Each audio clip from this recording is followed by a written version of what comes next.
लेकिन वेस्ट दिल्ली में उनका घर हुआ करता था। और ये ना 2000 के आसपास की बात है। तो अब तो उसकी एज भी काफ़ी हो चुकी है इस लड़के की।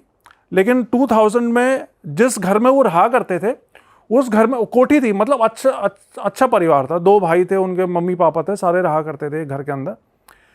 तो सब कुछ अच्छा चल रहा था उनकी लाइफ में। उसके पापा किसी ज़माने में फैक्ट्री में जॉब करते थे, लेकिन फिर उनका कुछ ऐसा इतना अच्छा काम चला उनका कि एक पॉइंट के बाद उनकी अपनी खुद की भी 2-3 फैक्ट्रीज हो गई थी। सब कुछ उनका बढ़िया चल रहा था। और उस घर में, जिस घर में उनके साथ ये सब इवेंट्स हुए थे, उस घर में रहते हुए भी उनको 10-12 साल हो चुके थे और सब कुछ बढ़िया चल रहा था उनका। फिर क्या हुआ, 2000 के आसपास में उस लड़के का जो बड़ा भाई था ना, उसकी शादी की एज हो गई थी। तो उसके पापा ने बोला कि भाई अब लड़के की एज तो हो ही रही है और सब कुछ अच्छा चल रहा है घर पे, तो इसके लिए एक लड़की ढूंढ ली जाए। तो उसकी शादी करवाने के लिए रिश्ता वो ढूंढने लग गए। इन्हीं दिनों फिर उसके पापा ने अपनी फैमिली में ये शेयर किया, ये बताया कि जिन दिनों मैं फैक्ट्री में जॉब करता था ना, तो मेरा एक दोस्त था और वो बहुत अच्छा दोस्त था मेरा, और उसकी भी एक बेटी है जो कि शादी की उम्र की हो रखी है। और मैंने उसकी बेटी को देखा हुआ, बहुत सुंदर लड़की है, और फैमिली का, उसके परिवार का तो हमें पता ही है, बहुत अच्छा परिवार है। तो क्यों ना एक बार वहाँ चलते हैं उनसे मिलने, तुम लोग भी देख लो, अगर सब कुछ ठीक ठाक रहा तो फिर वहीं रिश्ता कर देंगे। तो उसके घर वाले तैयार हो गए, ठीक है पापा कह रहे हैं तो एक बार चलते हैं हम। तो उसी संडे को ये सारे उनके घर जाने को तैयार हो गए, उस जो इनके फ्रेंड का घर था। तो वहाँ पे गए तो लड़की को देखा, तो लड़की देखते ही पसंद आ गई इन तीनों को, मतलब मम्मी पापा और ये लड़का, 2 जो भी भाई थे, सबको लड़की पसंद आ गई। सुंदर थी लड़की, और फैमिली को तो ऑलरेडी जानते ही थे इसके पापा, तो फैमिली की तरफ से भी ऐसी कोई दिक्कत नहीं थी। लड़की को भी लड़का पसंद आ गया। अब सब कुछ पसंद आ गया इनको, रिश्ता इनका फाइनल हो गया कि भाई ठीक है रिश्ता करते हैं। और 1 महीने बाद की इनकी शादी की डेट रख दी गई कि भाई 1 महीने बाद शादी करते हैं। लेकिन यहाँ पे एक नोट करने वाली बात यह है कि जब ये लोग देखने गए थे ना उनको, लड़की वालों को, लड़की को देखने उनके घर पे गए थे, तब तक उनको ये तो पता था कि कोई देखने आ रहा है उनका, लेकिन तब तक ये नहीं पता था कि इनका बैकग्राउंड क्या है, कितने पैसे वाले हैं, कैसे क्या है, ये नहीं पता था। ये बाद में पता चला था उनको जब इन्होंने रिश्ता फाइनल कर लिया था। तो ठीक है, लड़के दोनों ने एक दूसरे को पसंद कर लिया और 1 महीने बाद की शादी की डेट रख ली गई। अब होता क्या है, ये पंजाबी फैमिली थी जिनके साथ में यह हुआ था, पंजाबी हिंदू फैमिली। तो इनके यहाँ पे ये था, नॉर्मली होता ही है कि कोई भी शुभ ऐसा कोई काम होने वाला होता है शादी ब्याह का, तो गांव में पितरों का कोई मंदिर होता था इनका, तो वहाँ पे जाके पूजा करनी होती है इनको। तो उन्होंने बताया कि इनके भी पंजाब में कोई जगह का नाम नहीं बताया, वहाँ पे इनके गांव में इनके पितर का कोई मंदिर था, तो वहाँ पे जाके प्रसाद चढ़ाना, कढ़ाई वढ़ाई करते हैं। हर फैमिली में, हर उसमें अलग अलग हिसाब होता है। तो इनका भी था कि वहाँ पे पूजा करके आनी है और उनको कुछ चढ़ा के आना है। तो शादी से करीब 15 दिन पहले का इनका बना प्रोग्राम कि भाई गाँव चलते हैं और वहाँ पे प्रसाद चढ़ा के आते हैं। तो ये तीनों ही जाने वाले थे, ये इसकी मम्मी, इसके पापा और वो लड़का जिसकी शादी होने वाले थे। लेकिन बाई चांस की बात है कि जिस दिन इनको जाना था उसे 1 दिन पहले इनकी खुद की फैक्ट्री, तो उसमें कोई काफ़ी अच्छा खासा इनका ऑर्डर आ गया था, तो उसके पापा नहीं जा सके वहाँ पे पंजाब में, इनके गाँव में। तो ये तीनों माँ बेटे चले गए अपना कार से वहाँ पे। तो उन्होंने जाके अपना पूजा वूजा की तैयारी करी। लेकिन अगले दिन जिस दिन पूजा होने वाली थी, उस दिन सारी तैयार हो चुकी थी, तो इसके पापा भी काम वाम खत्म करके वहाँ पे पहुँच गए पूजा के टाइम पे। अब वो पहुँच तो गए, लेकिन ये लड़का बताता है कि जब पापा वहाँ पे पहुँचे ना, तो हम ये देख रहे थे कि पापा का चेहरा उतरा सा हुआ है, बड़ा मायूस से हो रखे हैं वो, जबकि इतनी खुशी का माहौल था, मतलब रिश्तेदार वगैरह सब आ रखे थे, सब खुश थे कि लड़के की शादी होने वाली है, और फैमिली का पहला बच्चा था वो, इनका पहला लड़का था जिसकी शादी होने वाली थी। तो नेचुरल सी बात है, बड़ी धूमधाम से करते हैं ऐसे। तो इन्होंने फिर, लेकिन उस टाइम पे ज़्यादा कुछ नहीं पूछा, इन्होंने पूजा वूजा करी। पूजा होने के बाद में फिर उन्होंने पापा से पूछा कि क्या हुआ पापा, कोई परेशानी है क्या, कुछ बात हुई, आप ऐसे मतलब मायूस क्यों लग रहे हैं। तो इसके पापा ने बताया कि यार वो जो मेरा दोस्त है जिसकी बेटी से शादी होने वाली है, उसकी कल रात डेथ हो गई। अच्छा। तो ये सुन के सबको एकदम से शौक लगा कि अरे ये कैसे हो गया, मतलब इतने अच्छे मौके पे एकदम से इस तरह की न्यूज़ आने तो बहुत बड़ा अपशकुन माना जाता है, और गाँव में तो बहुत मानते हैं इन सब चीज़ों को। तो रिश्तेदार वगैरह थे, उन सब ने ये बात सुनी, तो सब ने बोला कि नहीं नहीं, ये तो बहुत बड़ा अपशकुन हो गया है, और अब उस घर में आपको रिश्ता नहीं करना चाहिए, मतलब उस लड़की से आपको रिश्ता तोड़ देना चाहिए। लेकिन कुछ लोग होते हैं जो कि थोड़ा सा उसूलों वाले होते हैं, आप बोल सकते हो। उसने बोला कि नहीं, वो तो मेरा दोस्त का परिवार है, उसके बच्चे हैं, उनके घर में तो ऑलरेडी इतना मुसीबतों का पहाड़ टूट चुका है, उसके पिता की डेथ हो गई, और ऐसे में अगर हम भी उससे रिश्ता तोड़ लेंगे तो ये तो अच्छी बात नहीं है। तो मतलब इन्होंने तो अच्छे के लिए सोचा था, तो इन्होंने रिश्ता नहीं तोड़ा। हालांकि इस बात पे इनके कई सारे रिश्तेदार थे जो कि नाराज भी हो गए थे कि तुम ऐसा अपशकुन होने के बाद भी उनसे रिश्ता नहीं तोड़ रहे हो, तुम्हें बिल्कुल नहीं करना चाहिए रिश्ता। लेकिन वो अड़े रहे कि नहीं, रिश्ता शादी होगी तो वहीं होगी, और वो माने नहीं। फिर करीब 2 हफ्ते बाद शादी की डेट थी, अपना धूमधाम से शादी हुई इनकी लड़के की।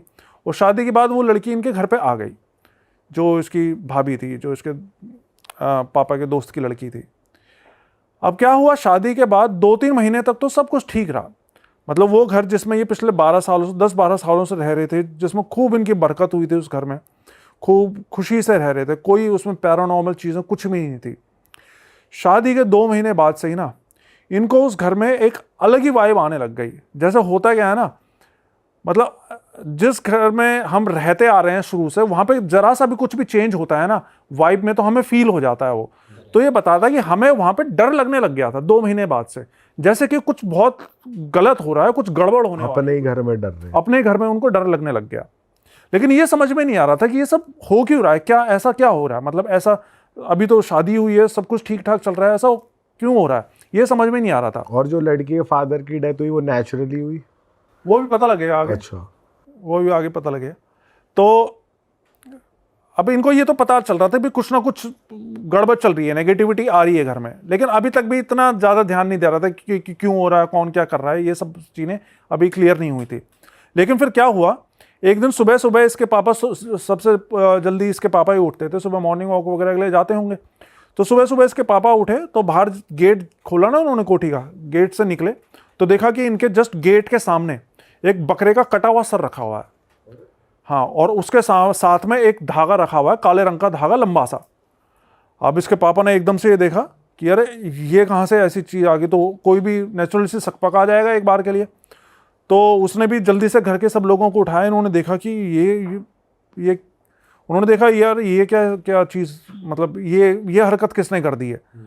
तो इन्होंने सोचा कि हो सकता है किसी शायद आस पड़ोस के किसी ने शरारत करी हो हमें परेशान करने के लिए। तो इसके पापा ने एक पन्नी ली, उसके अंदर वो सारी चीज़ें डाली, और थोड़ा सा दूर जहाँ पे कूड़े का ढेर होता होगा, मतलब आसपास का कूड़ा जहाँ इकट्ठा होता था, वहाँ जाके उसको फेंक दिया। उसके बाद घर आ गए। उसके बाद वो दिन तो इनका नॉर्मल गुजर गया। लेकिन फिर क्या हुआ, उसी रात से ही ये जब भी सोते हैं ना, तो इनको किसी औरत के रोने की आवाज़ आती है अपने घर के अंदर से। मतलब ये पता होता था कि घर के अंदर से, काफ़ी बड़ा घर था इनका, कोठी थी अच्छी खासी, तो ये पता था कि घर के अंदर से रोने की आवाज़ आ रही है, लेकिन कौन से कमरे से आ रही है, कहाँ से आ रही है, ये पता नहीं चलता था। और सभी को एक साथ आती थी या एक एक करके आई सब? नहीं, अब ऐसा ये तो नहीं बताया उसने कि भाई एक एक करके आई, लेकिन रात में आवाज़ सबको सुनती थी, आवाज़ सुनती सबको थी। इनको पता चलता था कि इनके घर में कोई औरत रो रही है। और ये जो हस्बैंड वाइफ जो नई वो आई थी, उसका बिहेवियर नॉर्मल था बिल्कुल? अभी तक बिल्कुल नॉर्मल था, मतलब अच्छी फैमिली टाइप में रह रहे थे वो, पति पत्नी का आपस में हाँ, सही था, बिल्कुल सही था, उनमें कोई प्रॉब्लम नहीं आई थी। तो रात में ये सब चीज़ें होने लग गई। तो 3-4 दिन तक तो इन्होंने इग्नोर किया कि भाई शायद हो सकता है बाहर से आ रही है आवाज़ें। लेकिन जब 3-4 दिन तक हर रात में इनके घर में रोने की आवाज़ें आती रही, तो इसके पापा का एक कोई फ्रेंड हुआ करता जो कि अच्छा खासा तांत्रिक, बताते हैं काफ़ी अच्छा तांत्रिक था, वो बड़ा तांत्रिक था। तो फिर एक दिन इसके पापा ने उस फ्रेंड को बताया कि भाई हमारे घर में पिछले कुछ दिनों से ऐसा ऐसा हो रहा है, और जिस दिन हमारे घर के गेट के पे वो सर रखा मिला था, उस दिन के बाद से ये सब चीज़ें हो रही हैं।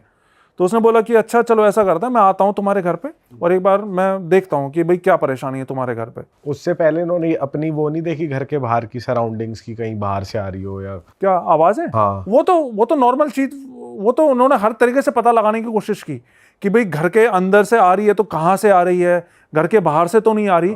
लेकिन घर के बाहर से नहीं आती थी, वो घर के अंदर से ही आती थी, और घर के अंदर से भी ऐसा लगता था जैसे चारों तरफ से आ रही है। कोई एक पर्टिकुलर उसका ये नहीं था कि भाई इस कोने से कोई आ रही है या उस कोने से आ रही है, ऐसा नहीं था। पूरा घर से ही वो रोने की आवाज़ आती सुनाई देती थी। तो वो इसके पापा के दोस्त आए, वो तांत्रिक जो कि काफ़ी बड़े तांत्रिक थे, तो उन्होंने आके अपनी क्रिया वगैरह करी। तो उन्होंने फिर इनको बताया कि तुम्हारे घर पे ना एक पिशाच को छोड़ा गया है, और इस पिशाच को सिर्फ तुम्हारी मतलब ये जो लड़का था इसकी मम्मी को मारने के लिए छोड़ा गया है। तो इसके पापा ने पूछा कि भाई मतलब मेरी वाइफ को मारने के लिए छोड़ा गया है, लेकिन ऐसा क्यों? हमने तो कभी किसी का कोई बुरा नहीं किया, और ना मेरी किसी से कोई दुश्मनी है, हमारा तो किसी से कोई लेना देना ही नहीं है, और रिश्तेदारी में भी हमारे सब अच्छे लोग हैं, तो हमारे साथ कोई ऐसा क्यों करेगा? तो उसने बोला कि इसका तो मैं अभी जवाब नहीं दे सकता हूँ, अभी पहले मेरे को एक क्रिया करके इसको वापस भेजने दो पिशाच को, इसके बाद मैं 2-4 दिन बाद तुम्हें बताऊंगा कि किसका किया धरा है। तो बोला ठीक है। फिर उसने अपनी क्रिया वगैरह करी, जो भी चीज़ें थी, और उस पिशाच को वापस भेज दिया। और पिशाच को भेजने के लिए कई तरह की चीज़ें भी उन्होंने मांगी थी, मिठाइयाँ, कई तरह की मिठाइयाँ, जो भी नॉर्मल तांत्रिक क्रियाएं होती हैं, उस तरीके से करके उन्होंने पिशाच को वापस भेज दिया। अब क्या हुआ, ये 3-4 दिन बीत गए। इसके बाद से वो रात में जो रोने की आवाज़ आती थी ना, वो आनी बंद हो गई। अब फिर से पहले जैसा सब कुछ नॉर्मल हो गया। लेकिन फिर 3-4 दिन बाद क्या हुआ, फिर से एक सुबह इसके पापा सो के उठे ना, तो इनका जो दरवाजा था, जो मेन गेट, वो खोल के जैसे बाहर निकले तो देखा कि सामने फर्श के ऊपर एक हरे रंग का बड़ा सा कपड़ा रखा हुआ है, और उसके ऊपर मांस के लोथड़े से पड़े हुए हैं, और खून के छींटे पड़े हुए हैं वहां पे। तो वो देखते ही ये फिर से समझ गए कि भाई ये तो फिर से किसी ने कोई गड़बड़ कर दी है। लेकिन पिछली बार जो ये तांत्रिक दोस्त आए थे ना इनके, उन्होंने इनको ये बोला था कि भाई तुम्हारे घर पे अगर इस तरह की कोई भी चीज़ दोबारा से हो ना, तो इन चीज़ों को छूना मत तुम, ये छूना ठीक नहीं रहता। तो उसने ना छुआ नहीं, बल्कि पीछे वाले गेट से निकल के अपनी कार लेकर अपने उस दोस्त के पास पहुंचे, और उसको जल्दी से लेकर आ गए अपने घर पे।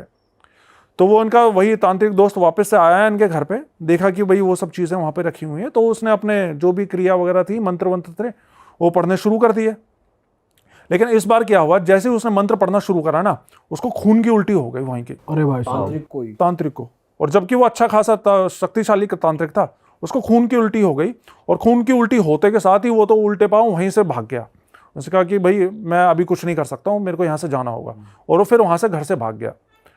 अब वो चला गया तो वो तो सब चीज़ें वहीं पड़ी थी, मांस के लोथड़े अभी भी घर के सामने पड़े हुए थे। फिर ये बताता है कि इसके पापा ने फिर से एक पन्नी ली, और वो सब चीज़ें उठाई, एक पन्नी में बांध के साथ में जो गंदी नाली थी उसमें फेंक दिया।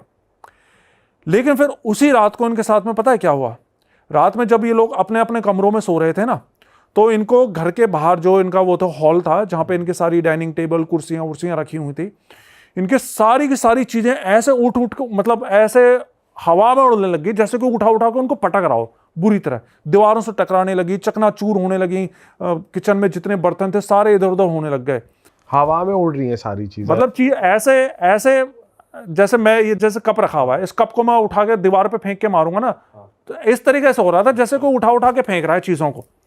तो ये बताता है कि हमें उस वक्त ऐसा लग रहा था जैसे हमारे घर के अंदर पूरी कोई भूतों की भूचाल आ गया। हाँ, भूचाल आ गया, भूतों की पूरी फौज घुस गई है हमारे घर में, तो ऐसा लग रहा था हमको। और मदद वाला कोई था नहीं, क्योंकि एक वही थे तांत्रिक, और रात में ये मेरे ख्याल से 2-3 बजे की बात है जब इनके साथ में ये सब हो रहा था। तो जैसे तैसे पूरे मतलब एक कमरे के अंदर सारे के सारे दुबके रहे, और फिर जब सुबह दिन निकला ना, फिर इन्होंने जाके हॉल में देखा तो पूरे हॉल का सामान सारा तहस नहस हुआ पड़ा था। तो इसके पापा फिर से उस अपने दोस्त के पास गए, क्योंकि इनको समझ में आ गया था कि भाई ये तो कोई बहुत ही बड़ी मुसीबत घर में घुस गई है। तो ये अपने दोस्त के पास गए, तो दोस्त के पास गए तो देखा कि उसकी तो वैसी मरने की जैसी हालत हो रखी थी उसके दोस्त की, मतलब उसकी ऐसी हालत हो रखी थी, वो बोल भी नहीं पा रहा था ठीक से। तो इसने अपने दोस्त को बताया सारी बात कि जी हमारे घर में तो ऐसा ऐसा हुआ, हमारा तो सारा सामान तहस नहस हो गया, और तुम भी वहाँ से उस दिन भाग गए थे, तो कुछ तो बताओ हमारे घर में ऐसी कौन सी चीज़ घुसाई है, कुछ तो हमारी मदद करो। तो उसने तांत्रिक ने बताया कि तुम्हारे घर में कोई भूत वूत नहीं आया है, तुम्हारे घर में एक सुलेमानी जिन को छोड़ा गया है। एक जिन है, सुलेमानी जिन? हाँ, जिन्नात की भी अलग अलग कैटेगरीज होती हैं, उसमें एक सुलेमानी जिन बताया जाता है। जब मैंने ये स्टोरी सुनी थी ना, तब मेरे को एक अलिफ लैला, आपको याद आता हो शायद, याद होगा, तो आया करता था अलिफ लैला, उसमें हुआ करता था एक कैरेक्टर सुलेमानी जिन। वो सुलेमानी जिन बताते हैं ऐसा कि ये जिन्नों का सरदार होता है, और उसमें बहुत बहुत ताकतवर होता है, ये मतलब बहुत शक्ति होती है, इसको हराना बहुत मुश्किल होता है, इसको काबू में करना। तो उसने बताया कि ये सुलेमानी जिन है, और इसको कोई काबू में नहीं कर सकता, और ये तुम लोगों की मौत बन के आया है, इसको सिर्फ तुम लोगों को मारने के लिए भेजा गया है यहाँ पे, और इससे अब तुम लोग बच नहीं सकते। तो उसके पापा ने उसको बोला कि भाई मेरे तो बच्चे हैं साथ में, मेरी तो फैमिली है, अगर तुम ही कुछ ऐसे बोलोगे तो फिर मैं कहाँ जाऊँगा। तो उसने बताया कि भाई देखो मैं तो कुछ नहीं कर सकता हूँ, लेकिन चूंकि तुम्हारी पूरी फैमिली की ज़िंदगी का सवाल है तो मैं तुमको एक रास्ता बता सकता हूँ। उसने बताया कि शिमला में एक जगह पड़ती है नालागढ़, और वहाँ पे एक बाबा है जिनको पीपल वाले बाबा करके बुलाया जाता है। तो उसने बोला कि वो एक अघोरी बाबा है, अगर तुम जा सकते हो तो जल्द से जल्द उन बाबा के पास जाओ, अगर तुम्हारी कोई जान कोई बचा सकता है ना तो सिर्फ वही बचा सकता है, नहीं तो तुम्हारा बचना बहुत मुश्किल है। और अगर आने वाली पूर्णिमा या अमावस्या पता नहीं क्या बताई थी, तब तक ये तुम सबको एक एक करके मार डालेगा, क्योंकि इसको ऐसा नहीं है कि तुम लोगों को परेशान करने के लिए या तुम्हारा बिजनेस चौपट करने के लिए भेजा गया है, इसको सिर्फ तुम लोगों को मारने के लिए ही भेजा गया है। वैसे अभी तक किसी फैमिली मेंबर को कुछ वैसे कुछ नहीं हुआ? नहीं, अब नहीं, अभी फिजिकल हार्म फैमिली में किसी को नहीं हुआ था, लेकिन वो पहले वाला जो पिशाच था उसके लिए उसने बताया था कि माँ को मारने के लिए भेजा है, लेकिन ऐसा अभी तक सेफ थे, मतलब मरे नहीं थे, कोई भी फैमिली में डेथ नहीं हुई थी। तो उसने कहा कि एड्रेस दिया उसका बाबा का, तो ये लोग उसी शाम को फिर वहाँ पे नालागढ़ जाने के लिए निकल गए। मतलब जो इनका बड़ा वाला लड़का था जिसकी शादी हुई थी कुछ दिन पहले, और उसके पापा, ये 2 लोग गए थे, बाकी इसकी मम्मी और छोटा वाला लड़का और इसकी भाभी, वो तीनों घर पे ही थे। तो रात में ही निकल गए, और अब दिल्ली से तो शिमला जाने में कई घंटे लग जाते हैं ना, तो रात में फिर एक जगह ये लोग थोड़ा सा रेस्ट करने के लिए, कुछ खाना वाना खाने के लिए एक ढाबे पे भी रुके थे। और ये बताते हैं कि इस ढाबे पे ये रुके, खाना वाना खाया, लेकिन उसके बाद जब इन्होंने गाड़ी स्टार्ट करी तो उनकी फिर गाड़ी भी स्टार्ट नहीं हो। मतलब इन्होंने, ऐसा नहीं था कि उस गाड़ी में कोई खराबी थी या कोई पुरानी गाड़ी थी, अच्छी भली गाड़ी थी, चलती कंडीशन में थी, बिल्कुल अच्छे से चला के लाए थे, लेकिन वहाँ पे इनकी गाड़ी स्टार्ट होने का नाम नहीं, मतलब 1 घंटा लग गया इनको, हर तरह की कोशिश कर ली लेकिन गाड़ी स्टार्ट नहीं हो रही इनकी। फिर इसके पापा ने किसी तरह अपने गाड़ी के अंदर हनुमान चालीसा वगैरह लगाई, तो इनकी गाड़ी अपने आप स्टार्ट हो गई। और मतलब ये सुनने में थोड़ी सी फिल्मी बात लग सकती है कि हनुमान चालीसा चला, लेकिन ऐसा होता है, ऐसा बहुत सी स्टोरीज में बहुत से व्यूअर्स ने मेरे को बताया कि ये चीज़ें, जैसे इस तरह के कोई भी भूतिया रास्ते होते हैं ना, कोई भी पैरानॉर्मल एंटिटीज होती हैं, तो वो इस तरीके से करती हैं, वो आपकी गाड़ी बंद कर देंगी, बाइक बंद कर देंगी, लेकिन फिर आप कुछ अपने किसी देवी देवता को याद करोगे तो एकदम से छोड़ देती हैं वो चीज़ को, वो स्टार्ट हो जाती है। तो जैसे तैसे फिर इनकी गाड़ी स्टार्ट हुई, फिर ये ऊपर, मतलब वो ऊपर की तरफ पड़ता है बताते हैं एरिया, तो ऊपर की पहाड़ों की तरफ जाए, एक तो वैसे मतलब 2000 में तो वहाँ पे इतना अच्छा भाई रोड्स वगैरह नहीं बनी होंगी। तो जैसे तैसे ये पहुँचे ऊपर, तो ऊपर पहुँचने के बाद में मतलब सुबह के 4-5 बज गए थे, दिन निकलने वाला था। फिर एक कोई दुकान वाला था, कोई शायद चाय के खोखे वाला था, उससे उन्होंने पूछा कि भाई हमको जो है पीपल वाला बाबा के पास जाना है। तो उसने बोला कि भाई थोड़ा सा आगे जाके ना, वहाँ पे आपकी गाड़ी का रास्ता तो नहीं होगा, आपको गाड़ी खड़ी करनी होगी, वहाँ से आपको पैदल आगे जाना होगा। तो उसने बोला ठीक है। तो आगे गए, तो वहाँ पे सही में फिर एक जगह जाके रास्ता रुक गया था, वहाँ से जंगल स्टार्ट हो गया था।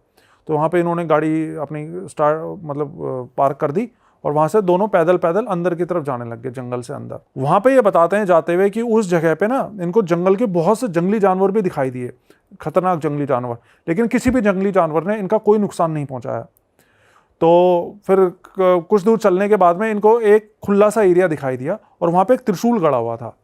तो जब इन्होंने त्रिशूल गड़ा हुआ देखा तो इनको थोड़ा सा जान में जाना है कि हाँ चलो हम सही रास्ते पे आए, हो सकता है यहाँ पे बाबा मिल जाए। फिर थोड़ा सा और आगे जाने पे इनको एक छोटा सा मंदिर टाइप कोई बना हुआ था, उसके सामने एक बाबा इनकी तरफ पीठ करके बैठे हुए थे, और अपना जैसे ध्यान वो होता है ना, ध्यान मुद्रा होती है, उसमें बैठे हुए थे। तो ये पीछे जाके उसके खड़े हुए, तो बिना बाबा ने इनकी तरफ देखे, बिना कुछ बोले, बिना कुछ पूछे, उसने बोल दिया कि अच्छा तुम दोनों आ गए बच्चा, तुम्हारे घर पे जिस जिन को भेजा हुआ है, उस जिन को, मुझे पता है तुम्हारे घर पे किसी जिन को भेजा हुआ है तुम्हें मारने के लिए, लेकिन कोई बात नहीं, तुम यहाँ पे आ गए हो तो अब सब ठीक हो जाएगा। तो ये लड़का ये बताते हैं कि भाई जब इन्होंने बाबा के मुंह से ये बात सुनी ना कि भाई तुम्हारे घर पे जिन को भेजा गया हो और तुम ये सब चीज़ें दिल्ली से आए हो इतनी दूर से, तो इनको इतनी हैरानी हुई, क्योंकि इन्होंने तो बाबा ने बात करना तो दूर, बाबा ने पीछे पलट के इनका चेहरा तक नहीं देखा था, लेकिन फिर भी बिना देखे बाबा ने खुद से ही बता दिया उन्होंने, खुद से बता दिया। मतलब होती हैं सिद्धियाँ होती हैं बाबाओं के पास में, तो बाबा ने खुद से इनको बता दिया। फिर बाबा उठे, फिर बाबा ने इनसे बात की, बाबा ने बताया कि तुम लोग बहुत दूर से आए हो, थक भी गए होगे, तुम एक काम करो, तुम लोग 2-3 घंटे आराम कर लो, सो लो। तो वहीं खुले एरिया में कुछ चारपाइयाँ डली हुई थी, तो वहाँ पे ये लोग दोनों बाप बेटे वहाँ पे सो गए 2-3 घंटे के लिए। बाबा ने बोला था तुम सो आराम कर लो, तब तक मैं कुछ तैयारियां कर लेता हूँ। तो वहीं पर ही पास में कुछ हवन कुंड वगैरह बना था, तो बाबा वहाँ पे हवन कुंड में तैयारी करने लग गए। फिर करीब 3 घंटे बाद इनकी आंख खुली, तो इन्होंने देखा कि बाबा उस हवन कुंड के आगे बैठ के ना कोई किसी तरह की कोई क्रिया कर रहे हैं, और क्रिया करते हुए ऊपर आसमान की तरफ देखते हुए बातें कर रहे हैं उससे। मतलब बातें जैसे हम नॉर्मली अभी बातें कर रहे हैं ना, इस तरीके से बातें कर रहे हैं। लेकिन वो जिस लैंग्वेज में बात कर रहे थे ना, वो लैंग्वेज कोई ऐसी थी जो कि समझ में नहीं आ रही थी। वो कह रहे थे हमें नहीं पता चल रहा था बाबा क्या बोल रहे हैं, किस लैंग्वेज में बात कर रहे हैं, लेकिन वो किसी से बात कर रहे थे आसमान में देखते हुए। फिर बाबा ने उसको बताया, इनको बताया, अपने पास बिठाया, इनको बताया कि मुझे पता है तुम्हारे घर में किसी बहुत ही शक्तिशाली जिन को भेजा गया है, और मैं चाहूँ तो उसको अभी के अभी बांध के यहाँ पे बुला सकता हूँ, उसको यहाँ पे पेड़ पे बांध सकता हूँ अभी के अभी। लेकिन उसको पकड़ने से, उस जिन को पकड़ने से तुम्हारी समस्या का समाधान नहीं होगा, क्योंकि इससे पहले तुम्हारे घर में पिशाच को भेजा गया था, अब जिन को भेजा गया है। अगर इस जिन को मैं पकड़ भी लूँगा तो हो सकता है 10 दिन बाद कोई नई चीज़ भेज दी जाए। तो ये तुम्हारी समस्या का इलाज नहीं है, तुम्हारे घर का पक्का इलाज करने के लिए मुझे तुम्हारे घर पर ही जाना होगा। तो उसके लिए तुम एक काम करो, तुमको मैं कुछ चीज़ देता हूँ, ये चीज़ें अभी फ़िलहाल अपने साथ लेकर जाओ और मैं तुमको तुम्हारे घर पर ही मिलूँगा। तो उन्होंने बोला ठीक है बाबा, आप बताइए क्या क्या करना है हमें। तो बाबा ने इनको धागे दिए, काले धागे, 2 काले धागे दिए, बोला कि अभी जाते हुए ना दोनों एक एक अपनी जेब में रख लेना, और कुछ थोड़ी सी राख दी उसको, जिसको भभूत बोलते हैं हवन की, कि ये साथ में अपनी गाड़ी में रख लेना, इससे तुम्हारी गाड़ी बंद नहीं होगी रास्ते में। तो उन्होंने बोला ठीक है। लेकिन जाते हुए इसके पापा ने फिर से पूछा बाबा से कि बाबा हमारी तो किसी से कोई दुश्मनी नहीं है, ना हमने किसी का कुछ बुरा किया, किसी का कुछ बिगाड़ा, तो हमारी जान के पीछे कोई क्यों पड़ा हुआ है। तो बाबा ने बोला कोई बात नहीं, फिक्र मत करो बच्चा, तुम्हारे सारे सवालों के जवाब मिल जाएंगे, मैं तुम्हारे घर पे आऊँगा, उसके बाद तुम्हें सब सवालों के जवाब मिल जाएंगे। तो इसके बाद सुबह सुबह का ही टाइम था, वो ज़्यादा देर नहीं हो रखी थी। तो वहाँ से निकले घर के लिए, और शाम के टाइम पे जब ये पहुँचे घर पे, तब तक अंधेरा होने वाला था। तो जब ये पहुँचे ना घर पे अपने, तो देखा कि जो इनके घर के सामने एक पार्क था, तो वो बाबा ऑलरेडी उस पार्क में बैठे हुए हैं। अच्छा, इनके पहुंचने से हाँ, पहले? इनके पहुंचने से पहले। तो ये देख के इनको और हैरानी हुई कि अरे ये बाबा, मतलब बाबा ने इनका एड्रेस नहीं पूछा था, बाबा ने सिर्फ ये बोला था तुम पहुंचो घर, मैं तुम्हारे घर पर ही मिलूंगा। और बाबा इनके पहुंचने से पहले ही इनके घर पे पहुंच गए। तो वाकई में कोई बहुत ही सिद्ध बाबा रहे होंगे। तो फिर इन्होंने देखा कि बाबा तो वहीं पार्क में बैठे हुए हैं, तो उन्होंने बाबा को पूछा अरे बाबा आप यहाँ पे कैसे पहुँच गए। बाबा ने बोला कोई बात नहीं बेटा, मैं तुम्हारे लिए ही आया हूँ, चलो अब तुम लोग घर के अंदर जाओ, लेकिन अंदर जाने से पहले ये धागा और ये भभूत मेरे को वापस कर दो। तो बाबा ने इनसे ले ली वो चीज़, और बाबा ने बोला तुम अंदर चलो, मैं आता हूँ 5 मिनट बाद। फिर ये सारे दोनों अंदर गए। तो अंदर जाके ये बताता है कि किसी पापा ने देखा कि भाई मेरा छोटा बेटा और जो है बहू और वाइफ बिल्कुल ठीक हैं, क्योंकि डर तो रहता ही है कि भाई कहीं हमारे पीछे से उनके साथ में कुछ ऐसा ना हो गया। तो उसने देखा कि भाई तीनों बिल्कुल ठीक हैं, सही सलामत है, तो थोड़ा सा उनको और जान आई उनकी। फिर 5-10 मिनट बाद वो बाबा आए इनके घर पे।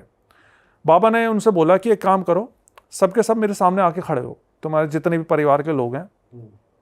तो सबके सब इनके सामने आके खड़े हो गए। फिर बाबा ने इनकी बहू से पूछा कि वो सामान कहाँ है जो तेरी माँ ने तेरे को दिया था। अच्छा, हाँ ऐसे ही डायरेक्ट कि वो सामान लेकर आ जो तेरी माँ ने तेरे को दिया है। तो इसकी बहू एकदम से सकपक आ गई कि नहीं, मेरी माँ ने कौन सा सामान दिया है, मेरी माँ ने तो कोई सामान नहीं दिया, मेरी माँ से तो मुझे मिले ही इतने दिन हो गए। तो बाबा ने बोला अच्छा ऐसी बात है, ठीक है, तो जो भी ये चीज़ कर रहा है ना इस घर के ऊपर, वो अभी 5 मिनट के अंदर यहाँ पे या तो पागल हो जाएगा या मर जाएगा। बाबा ने ये गुस्से से बोला उसको। तो बाबा की बात सुन के वो ऑर्डर गई, वो बोली कि नहीं बाबा, नहीं ऐसी बात नहीं है, मुझे अभी अभी याद आया कि कल रात को मेरी माँ आई थी मेरे से मिलने के लिए और वो कुछ सामान देकर गई है मेरे को। तो बाबा ने बोला अच्छा जा लेकर आ वो सामान, क्या है सामान लेकर आ। तो वो अंदर गई अपने कमरे में, अलमारी से एक पोटली निकाल के लेकर आई, हरे रंग की पोटली। तो बाबा को वो पोटली दी, तो बाबा ने वो खोली पोटली, तो उसके अंदर से 7 लौंग और कुछ सिंदूर और इस तरह की चीज़ें कुछ निकाली। फिर बाबा ने जब वो चीज़ें निकाली ना, फिर बाबा ने उसके ऊपर चिल्ला के बोला कि क्यों मारना चाहती है तू उन लोगों को, बता। तो तब तक तो इन लोगों को यकीन ही नहीं हो रहा था कि भाई हमारी बहू ऐसा कर रही है। लेकिन फिर इसकी बहू ने अपने मुंह से सारी बात बताई इनको। इसकी बहू ने बताया कि मेरी माँ जो है वो तांत्रिक के चक्कर, इन सब बाबा बाबाओं के चक्कर लगाती है, बहुत सालों से लगाती आ रही है। तो जब ये रिश्ता हमारे पास में आया और हमें पता चला कि ये लोग इतने पैसे वाले हैं, तो मेरी माँ के और मेरे मन में लालच आ गया। तो हमने सोचा कि शादी के बाद अगर ये लोग मर जाएं तो इनकी सारी प्रॉपर्टी हमारी हो जाएगी। और ये सोच के मेरी माँ ने इनके ऊपर में ये सब चीज़ें करवाना शुरू कर दिया। और वो सब चीज़ें जो इनके घर में होती थी ना, वो और कोई नहीं, इसकी माँ करती थी इस लड़की के थ्रू, अपनी बेटी के थ्रू। तो यही रखती थी सारा ये सामान? रखती थी और वो भिजवाती थी इसकी, उस लड़की की माँ।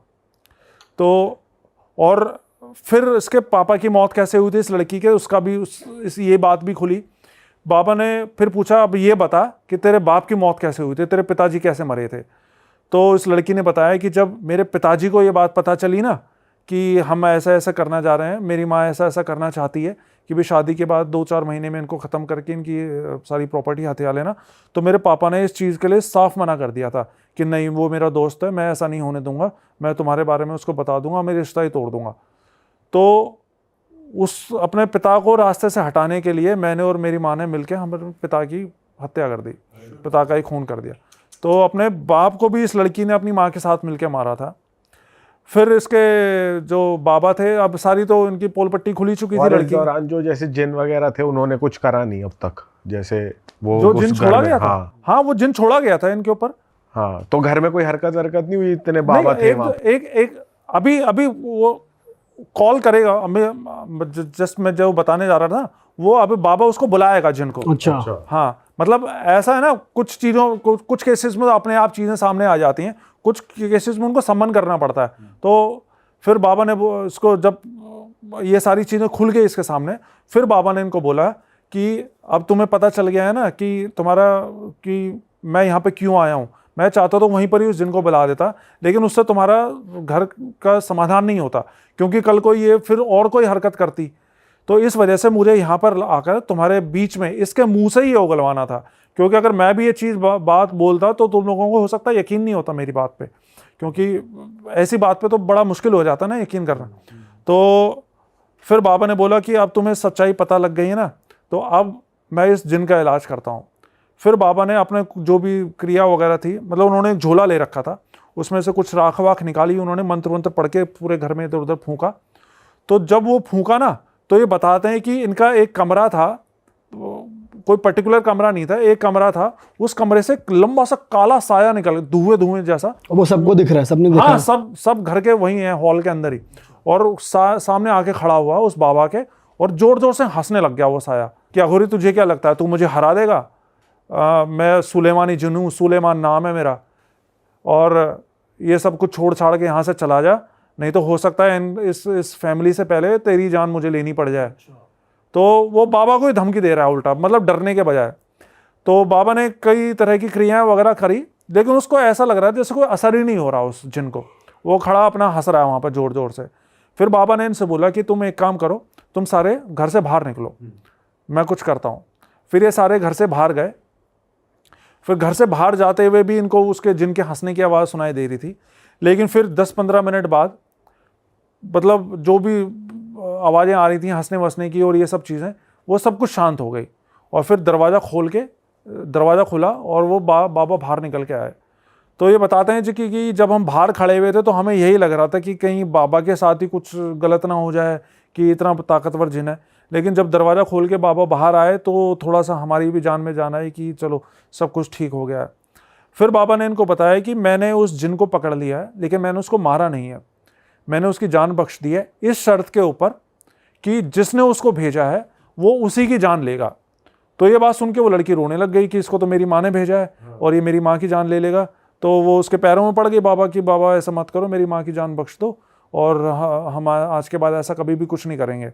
तो बाबा ने बोला ठीक है, मैं तेरी माँ की जान बख्शता हूँ, लेकिन आज के बाद तू इस घर को छोड़ के चली जाए और आज के बाद इन लोगों की तरफ पलट के मत देखियो कभी भी, और अपनी माँ से बोल दियो कि इनका कभी बुरा करने की ना सोचें। तो उसने बोला ठीक है बाबा, अभी तो रात हो रही है, मैं जैसे ही सुबह दिन निकलेगा मैं दिन निकलते ही यहाँ से चली जाऊँगी इनके घर से। तो वैसा ही किया। फिर जब सुबह हुई तो ऑटो पकड़ के इनके घर से चले गए अपने मायके के। उसके बाद ना तो फिर अगले कई दिनों तक कोई कॉल आई, ना वो वापस आई इनके घर पे। लेकिन फिर बाबा जब सुबह जा रहे थे इनके घर से ना, तो बाबा ने बोला कि ठीक है मैं जा रहा हूँ तुम्हारे घर से, लेकिन जाते हुए मैं तुम्हारे घर को एक बार सुरक्षा कवच से वो कर देता हूँ, बांध देता हूँ, जिससे कि अगर दोबारा से कोई भी तांत्रिक प्रयोग या कोई चीज़ भेजी जाती है तुम्हारे घर पे तो मेरे को वहाँ पे अपने धाम में बैठे बैठे पता चल जाएगा कि भाई तुम्हारे घर पे कुछ चीज़ आई है, और मैं वहीं उसको बांध के बुला लूँगा। तो इसके बाद ये चले गए, बाबा अपने वहाँ चले गए, और वो उनकी बहू भी अपने मायके चली गई। उसके बाद ना कोई कांटेक्ट हुआ, नहीं हुआ। लेकिन फिर क्या हुआ, करीब 1 महीने बाद इनको पता चला कि इसकी माँ की डेथ हो गई है, उसकी बहू की माँ की डेथ हो गई है।